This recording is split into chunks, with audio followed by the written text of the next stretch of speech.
Yo, so the opinions and views expressed in this podcast are that of our own and the future Bachelor podcast only, and not affiliated with any outside party or entity or anything like that. This fun podcast, though, may include some adult language. Future Bachelor podcast. Well, why don't we get into what we talk about here, which is, all the good stuff. It's that time to talk about Bachelor stuff and more on our show. I don't know. I'm working on it. But, this is the show that provides all the Bachelor and reality TV drama you've been missing on the off season of The Bachelor or Bachelorette or whatever we're watching right now. Before we get talking about all that good stuff, YouTube, I'm going to need you to go ahead and subscribe, smash that thumbs up button, and hit that notification bell so you can get notified every time we drop new Bachelor or TV reality related content just like this. And if you just did, oh man, huge shout out to you. Ooh-wee, air horns for you. We got to go give a shout out to our comment crew. It's a little quiet there on the tubes these couple weeks here, but we still got a couple people, the OGs in there, the Nancy Drew crew, Catherine Ann, Chelsea Allen, Marion SP. Kathleen Kent is missing this week, or at least when I was looking at the comments. Gotta send a search party for her. I know, but it's typically one of those things where a week goes by, I just miss you. Also returning into comments, we got Beth Wenger. So shout out to you, Beth, being in there. She seems to be in the comments, supporting us and checking out our videos each week, so shout out to you. Leave a comment on our videos on YouTube, and that's how you get a shout out on the next episode, because we love being involved with the community, staying in touch with you guys. And we've been doing like a comment of the week, and this week's comment goes to Marion SP because she left 2 comments, and we're just gonna keep it simple this week. She said her first comment was first. She wrote first. So, shout out to you. Yeah, you got to. If you're first, if you're not first, you're last. So, you got to give it to her for that one. And then she also said, have wanted to be that person. So I'm going first. Yeah, she's not only just first, but she wanted to be that first person. So we're just going to highlight her for that. Hell yeah, Marion. Also, I'm going to double that in. Maybe she also wanted to have the comment of the week and she wanted to be that person. So now she's 2 people. She's that girl. Marion is that girl. So, you just round of applause for Marion SP. Comment of the week. All right. So V, before we get into all that good stuff we talk about, just want to plug the podcast, full episodes of the show that expand more than just, reality TV and Bachelor and all that. Go find us on wherever you listen to podcasts, Apple Podcasts, Spotify, wherever. And you get a lot more of us each week. We drop weekly. So, just if you're in the car or a good place or some got headphones on, we're nice to listen to. And in case you can't watch things, you can hear us. So, V, where do we start this week with drama in all the nations? Right. So we have a little bit of, as we said, we kind of were scraping the barrel because there's just really not a ton of Bachelor Nation news this week. But Kaitlyn Bristowe went on her fiance, Jason Tartick's podcast, Trading Secrets, which is all about, like money and trading and investment and, how deals are made and things like that. And she was talking about her different, forays into reality TV and the payments and things like that, and how she, I guess, was offered a measly $40,000 when she was gunning to be the next Bachelorette in 2015. And I guess she was living off of just like $1,500 between the Bachelor season that she was on and the Bachelorette season that she was going to be on. And she was talking about how, she was trying to negotiate for more and the producers were trying to make her feel bad, but she knew that Chris Soules, who was the Bachelor that she was on his season, was probably making closer to double that, like 75 to 100K. So she, negotiated her way up so that she could be more equal with some of the Bachelor leads. And she's talked about how, because when her and Sean Booth broke up, she was able to keep the Neil Lane ring, which I guess technically Neil Lane has first rights of buying it back. So if he allows her to sell it, it's probably around like $30,000 if she's allowed to do that. But that's an interesting development because you don't want to just sell it and then devalue your ring, you know? Right. I wonder how he goes about, like, if it's like maybe he has to have an offer, like what's the offer that you're getting it for, and he's like, actually, it's a pretty good price. Go and get that. Yeah. I don't know. Yeah, because especially at this point, it's like so far removed from when she got it on her season and everything like that. But also, there might be like value in the ring being. I mean, somebody out there might want Kaitlyn Bristowe's engagement ring as their engagement ring. Right. People are weirdos. They are. Yeah. But yeah, so, well, good for her. Yeah. I mean, I've been hearing them when they do their podcasts together. It's pretty interesting because, you know, she'll dive into, because it's interesting. They both have been on the franchise. Right. They, you know, got together shortly after, like, her on TV romance, like, you know, ended. Was fizzling. So it's just very interesting to always hear, like, Jason kind of be, you know, try to be non-biased in those conversations and right. stuff. Well, and he's just interesting because he comes at it with a different lens than most folks come out of the franchise, like, because his background in finance and stuff, and he comes at it with like that lens and like what it looks like to be an influencer, and he's had like other different like influencers and folks like that on the show. So I just find that kind of cool because I mean, I think nowadays we like look at these like folks who are like, oh, they're going on this to make this much money and like do whatever, and it's like, I don't really, you know, it's all on a hope and a prayer for a lot of them. Like some of them have whatever deals, but a lot of it is, you know, you have to negotiate stuff the right way. And I think folks are finally starting to learn how to do that instead of like maybe just getting free shit or like, you know, stuff like that. So it's an interesting concept for sure. Yeah. Well, what else we got? And are we pivoting to other reality TV? We are pivoting to other reality TV. We're going to start with Scandoval, which is still keeps brewing up. So Tom Sandoval went on Howie Mandel's podcast of all podcasts, which has gotten a lot of backlash in general because obviously Howie Mandel knows nothing about the show, has like no context or anything. He literally asked like in the interview, like, who is Sheena? Like he doesn't even know who anybody is. And to me, it feels like you know, on Tom's part, it was a move to like keep his story in the news and not like, you know, other elements of the story. And it's because it's easy to control a situation when other people don't know the context.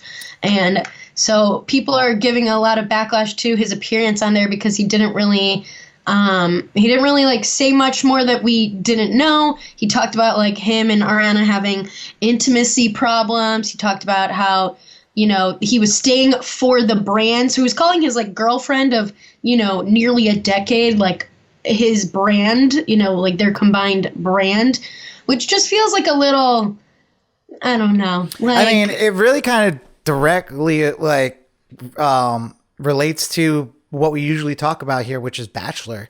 Right. You know, these couples are known for being a couple on television, and sometimes breaking that up is breaking up the brand, you know, especially when you've invested so much time in each other and people expect you to be. That's why this is such a, you know, polarizing stories, because he is coming out of that relationship, you know? Right. Yeah. And I don't know, like, I wonder if he really knew that Howie wouldn't know about this stuff, or he wouldn't do his research. I mean, it's more on Howie to not have done, you know, the proper research on who's interviewing and stuff. But, I don't know though, as like, you know, I'm not as a fan of all that stuff. I just think it's pretty interesting to hear someone kind of even care about asking questions about a situation that they don't really know about, you know? Right. It's just like clout chasing, because it's like, obviously, like, this is the moment du jour, and like Howie Mandel is trying to like hop on it without any information. And I'm sure, you know, Tom hopped at the chance to, you know, get his voice out there in any way that he can. And Andy Cohen wasn't pleased with it. And, I mean, he'll get his time. Like, what is it? What does he care? Like, he's just mad because... Yeah, He's gonna get the reunion. Well, because they already filmed the reunion, but it hasn't been released yet. So he's upset that like this shit is coming out prior to the reunion. Hey, that's on them. And I mean, not really adding to the conversation. He has control of the show, probably not of Bravo and everything, but I mean, if they're just taking their sweet time to put out this reunion, I guess it's because the show's still on. Yeah, I mean, it's still on, and like Andy Cohen is like, I think, the executive producer at Bravo. Like he is like one of the top dogs. So, but I guess like Tom has also like gone off like and bitched out this resort in Arizona about how, you know, they like made a semi shady post about. Do you know how that relates though? Like I saw the post and it was a song, a popular song. Like, it was the song for, isn't it the song that like the theme song for the show? What was it? It wasn't the theme song of the show, like it's like whatever, it was like lines from the theme song of the show, or am I wrong? Maybe. I don't know. I have to look at it again. Now that you say it, I knew it was familiar, but I was like, oh shit, I didn't even think about it being the lines from, but whatever. Like, you know, he's just, dude, like, get out of your own way right now. Like I know he's digging his own hole, and it seems like Ariana's just moved on. She's been seen with her or just a personal trainer named Daniel Way, at Coachella. So see, I don't want to. I like Ariana and him had an interesting relationship. Like, you know, right. I know no one's supposed to cheat, but it's like, you know, I don't know if she's completely, you know, to be able to disengage and like be in a whole new relationship, it looks like, so shortly after. I mean, I don't know. It just seems like it's very reactive. I mean, good for her. Like, I'm not going to shame her on, you know, whatever. Getting back out there. Yeah, but it just kind of shows you that she was ready to move on herself. Right. Like, I mean, I think they both had like one foot out the door. Does that excuse Tom's behavior? No. But yeah, I do think, you know, it does. He definitely was more scandalous with going with someone that's actually in. It's like there's so many people. And for months. Yeah, but there's so many people out there that you like choose to like cheat on your girlfriend with another cast member of this very popular show. You're almost at like 10 years of being on air. It's crazy. So, yeah, I mean, good for them. Hopefully they're moving on. It sounds like Ariana is like better off at this moment. She got her got a platform to jump off of and, you know, not really look behind her. So, let's move on to some more reality TV stuff. So Love is Blind. Love is Blind was supposed to have, their live reunion this past Sunday, you know, airing at 5 p.m. Pacific time, 8 p.m. Eastern time, and it failed. It definitely had huge technical difficulties, and I don't think, you know, they then re-aired it. They, you know, recorded it and re-aired it the next day at noon Pacific time, but like the people were like waiting for hours, or like an hour or so or two, where, you know, because it was just loading, and then they like posted something to their Instagram live about it, and then that like spiraled into like Shane from season 2 like went live, and he was like kind of like acting a little manic and crazy, and then, you know, there was all these brands that were like definitely like dogging Netflix, and Netflix, you know, they kind of fucked up. I mean, they had a moment to like really, especially because like I've been watching this season, and I definitely think it's slow in some parts. Like, and like they really like built up this live reunion because it was going to be like the first time of something of this sort, and people like built their days around it and whatever. And then, you know, nothing. Yeah, I was. It was funny because I was like, oh. Is the love of like I was weird. Like I literally remembered that it was on live. I was like, oh, it's live right now. And I went on and it was like having technical difficulties. I was like, you know, and then because it's like, you know, here we are on YouTube and stuff. People go live to like thousands, millions of people at a time, and Netflix can't all the time plug into cord like to get this connected. Right. You know, it also affects. And then I did watch the reunion, or tried to watch the reunion the next day, and the first 5 minutes, I was like, I don't think I can watch this. Like, it wasn't good. No, and I heard that it was. I mean, I watched parts of it, like, because my Netflix kind of logged me out. So, but I watched clips of it and stuff, and people, like, you know, are dogging the Lacheys as host. A lot of them are dogging mostly Vanessa, but like they, you know, weren't asking the right questions. They were making, you know, a lot of like really pushing the whole like who's having a baby like narrative, which feels like very weird and like inappropriate, honestly, to be like asking like who's gonna have the next baby as they have like Bartise like come on the screen with his baby. Yeah, it almost seems like back room discussions were like bleeding into like this show. It's like, I mean, we know that's like stuff they do on The Bachelor as well. Like they love to show people's love. They want to, you know, be like, this is the first Love is Blind baby. Like, you know, I mean, if they keep going at this rate where they're marrying people on the show, and like they're gonna eventually pass Bachelor probably for, you know, people married. But to have a kid on Love Is Blind, that kind of solidifies you as finding actual love.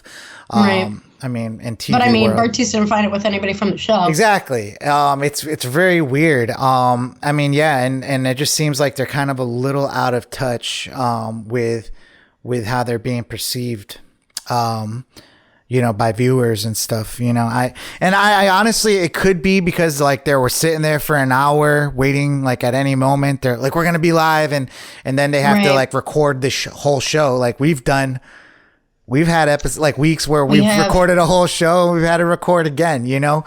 So, and that means that the second show is, I mean, maybe could be better, but most of the time it's like everyone's usually it's not, because like the magic is gone. The magic is gone. You know, we're trying to recreate moments and stuff, and that's, I think, probably what happened here. And it just bled through the first 5 minutes. Like me and my girl put it on yesterday, and I was like, I can't watch this. And I'm usually the first one to want to watch these things, right? Especially a reunion show, like, you know. So yeah, they kind of messed that up. And I wonder if it's going to affect, you know, Nick Lachey and Vanessa Lachey, because I think I was reading something like Vanessa had sent flowers to one of the people on there or something. To Paul, I believe. Yeah. What happened? Do you know what happened with that? I think it was like to apologize or something for how she handled, like, you know, the calling him out for the whole, the comment that he made after like him and Micah ended things, being like, I couldn't see her like being a mother, like whatever. And I think, you know, she like kind of pressed at that and whatever, and made him look like worse, which, I mean, not really the smartest thing to say on a reality TV show, but also like it's very easy to like misconstrue those words and like make them a bigger deal than maybe they needed to be in that moment. Sure. But I just, to me, like, it feels like they didn't really get to the meat of, like, the Irenas, the Jackies, the Micahs, of, like, the people who probably needed to be held accountable for some of their behavior throughout the season and afterwards. Like, I know Jackie has, like, said all this stuff about, like, she wasn't sure, like, about, you know, Marshall's sexuality or, like, all these different things, and how, you know, she went and now is living with Josh, who was the other guy she was seeing in the pods, and like just the different stuff that she's gone off and said to like kind of make Marshall look bad, which I don't think. I mean, she was a bad person. Like, yeah, you know, she was at least definitely on the show. Toxic. And yeah, and then, you know, she and Josh deserve each other. They're two peas in a pod. Yeah, Toxica. Yeah. So I mean, I don't know why she wasn't on there, but it's probably because she just was. You know, she wasn't even trying to do the show. Yeah, they filmed like a pre-recorded segment, I guess, with Vanessa Lachey, Jackie, and Josh did, which just feels weird. Like, that feels like, once again, like an avoidance of the situation. But, yeah.